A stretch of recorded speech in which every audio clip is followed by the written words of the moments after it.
Hello guys and welcome back to my YouTube channel. और आज अपने चैनल के एसेंशियल सेगमेंट में बात करूंगा मनी लॉन्ड्रिंग के बारे में। तो चलिए दोस्तों वीडियो को शुरू करते हैं।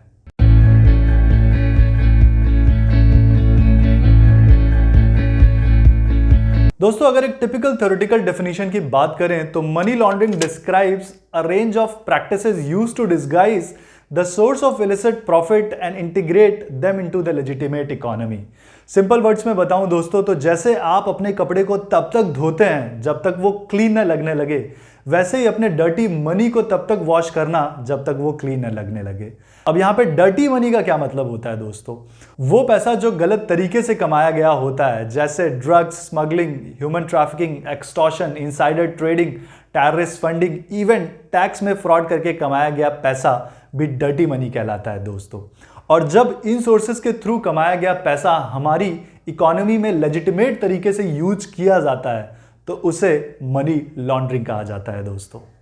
गाइज अगर मनी लॉन्ड्रिंग की हिस्ट्री के बारे में बात करूं तो इसकी हिस्ट्री बहुत ही ज़्यादा इंटरेस्टिंग है।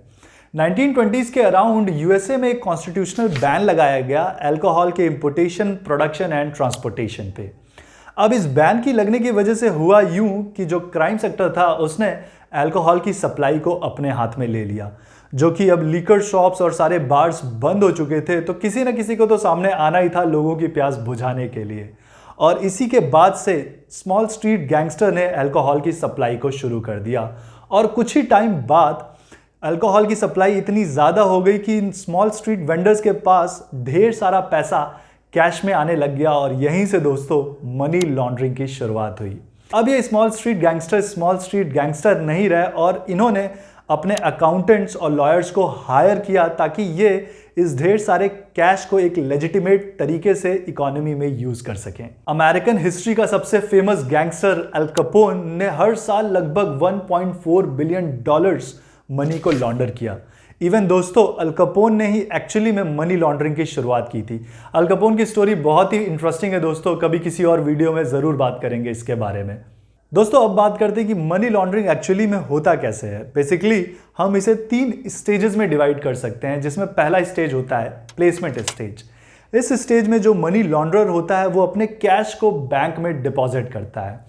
लेकिन यहाँ पे मनी लॉन्ड्रर्स को सबसे ज़्यादा खतरा होता है, क्योंकि अगर कैश का अमाउंट बहुत ज़्यादा होता है तो बैंक को वो ट्रांजैक्शन अपने सीनियर्स को रिपोर्ट करना होता है और इस वजह से मनी लॉन्ड्रर्स यहाँ पे बहुत ज़्यादा वल्नरेबल होते हैं और उन्हें इस स्टेज में बड़े आसानी से कैप्चर किया जाता है।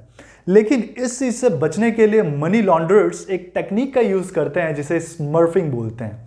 स्मर्फिंग में क्या होता है दोस्तों कि ढेर सारे इंडिविजुअल या ये कह लीजिए कि जो मेन मनी लॉन्ड्रर है उसने अपने अंडर 10 से 15 बंदे हायर कर लिए जिन्हें स्मर्फ्स बोला जाता है। ये स्मर्फ्स क्या करते हैं कि ये लोग कैश को थोड़ा थोड़ा करके डिवाइड कर देते हैं और इसे बैंक की डिफरेंट ब्रांचेस में जाके डिपॉजिट कर देते हैं, जिससे बैंक को पता नहीं चलता है कि ये पैसा इलीगल सोर्सेज के थ्रू कमाया गया है कि लीगल सोर्सेज के थ्रू कमाया गया है, क्योंकि अमाउंट बहुत ज़्यादा कम होता है और बैंक इस पर कोई इन्वेस्टिगेशन नहीं कर पाता है। दोस्तों इसके बाद आता है लेयरिंग स्टेज। इस स्टेज में मनी लॉन्ड्रर अपने पैसे को कई चैनल्स के थ्रू लेके जाता है ताकि ये पता ही ना चल पाए कि पैसे का ओरिजिन कहाँ से है। इसे इस तरीके से समझिए कि मैंने अपने पैसे को पहले एक बैंक अकाउंट में ट्रांसफ़र किया, फिर वहाँ से दूसरे में किया, तीसरे में किया। ऐसे में अपने चैनल को इतने सोर्सेज के थ्रू घुमा रहा हूँ या इतने बैंक अकाउंट के थ्रू घुमा रहा हूँ कि मेरे पैसे का ओरिजिन चेक करना बहुत ही ज़्यादा बैंक्स के लिए मुश्किल हो जाता है। दोस्तों ये करने के लिए मनी लॉन्ड्रर कई तरीके की टेक्निक्स अपनाते हैं, जिसमें सबसे फेमस टेक्निक होती है शेल कंपनीज की। शेल कंपनीज क्या होती हैं? ये कंपनीज एक फेक कंपनीज होती हैं जो एक्चुअली में एग्जिस्ट करती ही नहीं है। नॉर्मली क्या होता है कि कोई भी कंपनी आपसे पैसे लेती है और आपको सर्विस प्रोवाइड करती है, बट सेल कंपनीज ऐसा नहीं करती। सेल कंपनीज मनी लॉन्ड्रर्स के पैसे को लेती हैं और उन्हें कोई सर्विस नहीं देती हैं, उसके बदले में वो एक फेक इनवॉइस और बैलेंस शीट बनाती हैं ताकि उस पैसे को लेजिटिमेट बनाया जा सके। दोस्तों दूसरी टेक्निक होती है बैंक टू बैंक ट्रांसफर या wire to wire transfer. Wire to wire transfer क्या होता है? जब पैसे को किसी एक कंट्री के बैंक अकाउंट से दूसरे कंट्री के बैंक अकाउंट में भेजा जाता है तो उसे वायर टू वायर ट्रांसफर बोलते हैं और मनी लॉन्ड्रर इस टेक्निक को बहुत फ्रीक्वेंटली यूज करते हैं। मनी लॉन्ड्रर्स करते क्या हैं कि वो एक दूसरा बैंक अकाउंट दूसरे कंट्री में खोल लेंगे दूसरे नाम से, जो उनके नाम पे नहीं होगा, और वो पैसे को ट्रांसफर करते हैं एक कंट्री से दूसरे कंट्री में जो कि दूसरे अकाउंट के नाम पे होगा, लेकिन वो बिलोंग करेगा एक सिंगल मनी लॉन्ड्रर को। इससे होता क्या है कि अगेन मनी के ओरिजिन को ट्रैक करना बहुत मुश्किल हो जाता है। गाइस, तीसरा तरीका होता है राउंड ट्रिपिंग। जैसे कि इसका नाम सजेस्ट करता है, इसमें होता क्या है कि पैसा जहां से जाता है वहीं पे कुछ टाइम बाद वापस आ जाता है। बड़ी बड़ी ऑर्गेनाइजेशन क्या करती हैं कि वो अपने टैक्सेस को बचाने के लिए एक फेक कंपनी बनाती हैं कहीं ऐसे कंट्री में जहां पे टैक्स बहुत कम या बिल्कुल नहीं लगता है, और ऐसी कंट्रीज को हम लोग टैक्स हेवन कंट्रीज भी कहते हैं, जैसे कि दुबई हो गया या यूएसए में वर्जीनिया आइलैंड हो गया, जहां पे टैक्स ना के बराबर है। तो बड़ी कंपनी करती क्या है कि वो इन फेक कंपनीज को ऐसी कंट्रीज में बनाती हैं और कुछ टाइम के लिए अपने पैसे को वहां पे इन्वेस्ट कर देती हैं। और गाइस, उसके बाद होता क्या है कि 3 से 5 साल बाद अगेन ये फेक कंपनियां अपने मेन कंपनी में आके मर्ज हो जाती हैं।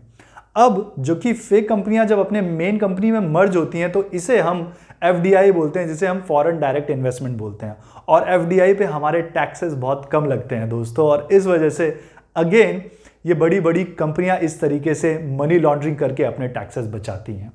दोस्तों, इसके बाद आता है तीसरा एंड फाइनल स्टेज, जिसे इंटीग्रेशन स्टेज बोलते हैं, और इस स्टेज में मनी लॉन्ड्रर को पकड़ना लगभग ना के बराबर होता है, क्योंकि पैसा सारे चैनल्स के थ्रू घूम के अब लेजिटिमेट हो चुका है, लीगल हो चुका है।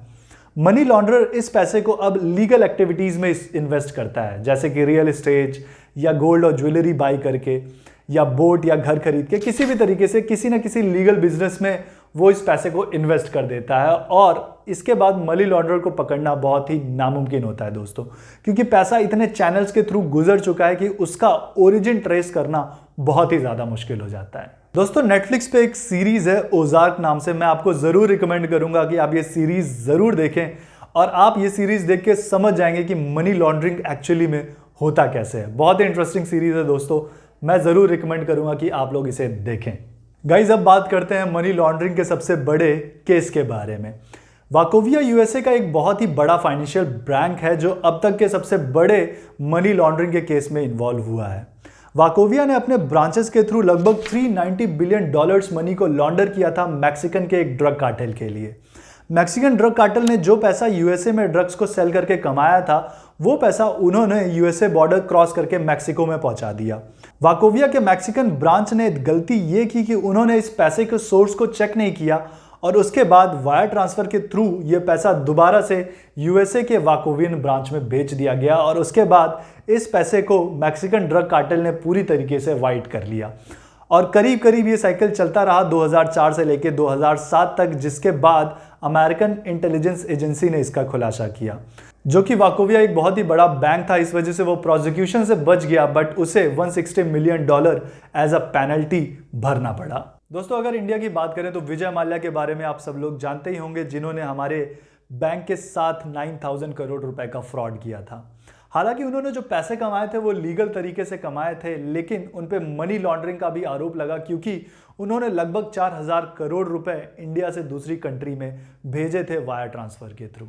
गाइज, अगर अब बात करें मनी लॉन्ड्रिंग इंडेक्स के बारे में, तो बेसल इंस्टीट्यूट ऑफ गवर्नेंस एक इंडिपेंडेंट इंटरनेशनल ऑर्गेनाइजेशन है जिसे money laundering and financial crime को डील करने के लिए बनाया गया है। दोस्तों, अगर 2020 इंडेक्स की बात करें तो इसमें जो टॉप 3 कंट्रीज रही हैं जो सबसे ज़्यादा रिस्क पे हैं मनी लॉन्ड्रिंग की, तो उसमें है सबसे टॉप पे अफगानिस्तान, हयाती एंड म्यांमार, और सबसे लीस्ट कंट्री की बात करें तो उसमें है बुल्गारिया, अंडोरा एंड फिनलैंड। दोस्तों, अब अगर सोल्यूशन की बात करें तो 1989 में G7 समिट के दौरान पेरिस में एक ऑर्गेनाइजेशन का गठन किया गया, जिसे FATF यानी फाइनेंशियल एक्शन टास्क फोर्स का नाम दिया गया। इस ऑर्गेनाइजेशन का मेन काम यही है कि money laundering and terrorist funding जैसी चीज़ें जो हमारी इकोनॉमी के लिए बहुत बड़ा थ्रेट है, उन्हें रोका जा सके, और कई हद तक इस ऑर्गेनाइजेशन ने अपना काम किया है।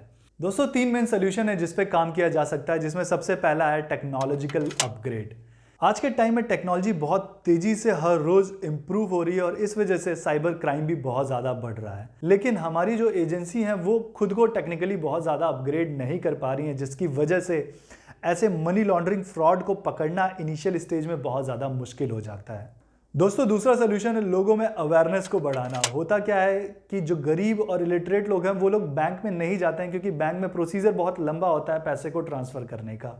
इस वजह से ये लोग अपने पैसे को हवाला के थ्रू ट्रांसफर करते हैं, जहां पे फॉर्मेलिटी के नाम पे कुछ भी नहीं होता है। लोगों को पता भी नहीं होता है कि वो एक्चुअली में एक क्राइम कमिट कर रहे हैं। तो इस वजह से दोस्तों लोगों को एजुकेट करना बहुत ही ज्यादा दोस्तों तीसरा सोल्यूशन होता है नो योर कस्टमर, जिसे केवाईसी भी कहते हैं। आज के टाइम में ये काफी हद तक हमारे देश में और कई कंट्रीज में इंप्लीमेंट भी हो चुका है। इसमें होता क्या है कि बैंक को अपने कस्टमर का पता होना चाहिए, उसकी आइडेंटिटी, उसका ऑक्यूपेशन, उसके सोर्सेज ऑफ फंड। इसमें होता क्या है कि अगर कोई कस्टमर फ्रॉड करने की कोशिश करता है तो हमारी एजेंसीज उसे बड़ी इजीली ट्रैक कर सकती हैं। दोस्तों फाइनली मैं यही बोलूंगा कि मनी लॉन्ड्रिंग को पूरी तरीके से खत्म करना बहुत ही मुश्किल होता है, बट बाई कॉन्टिन्यूअस विजिलेंस हम इसे काफी हद तक रिड्यूस कर सकते हैं। दोस्तों वीडियो अच्छा लगा हो तो लाइक जरूर करना, चैनल को सब्सक्राइब जरूर करना। Thanks for watching, stay safe and जय हिंद।